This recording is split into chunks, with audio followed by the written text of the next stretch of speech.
திருவாவடுதுறை ஆதீனம் ரொம்ப முக்கியமான ஆதீனங்க. திருவாவடுதுறை ஆதீனத்தில் ஆஸ்தான புலவராக இருந்தார் ரூவேசா. அந்த ஆதீனத்தில் நிறைய ஓலைச்சுவடிகள்லாம் எடுத்து அதற்கு பல புலவர்கள் துணை நின்றார்கள். தருமபுரம் ஆதீனம் அவர் தேடி இருக்கிறார். 2 நாள் இரவு கண் விழித்து அங்கு ஓலைச்சுவடிகளை தேடி இருக்கிறார். பல பேர் உதவி செய்திருக்கிறார்கள். பல பேர் செய்த உதவியால் அவருக்கு அந்த நூல்கள் எல்லாம் கிடைத்தது என்பதுதான் உண்மை.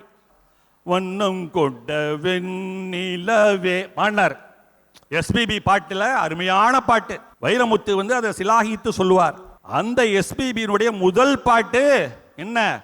ஆயிரம் நிலவேவா, ஓர் ஆயிரம் நிலவேவா, இதழோரம் சுமை தேட புது பாடல் விழி பாட பாட ஆயிரம் நிலவேவா.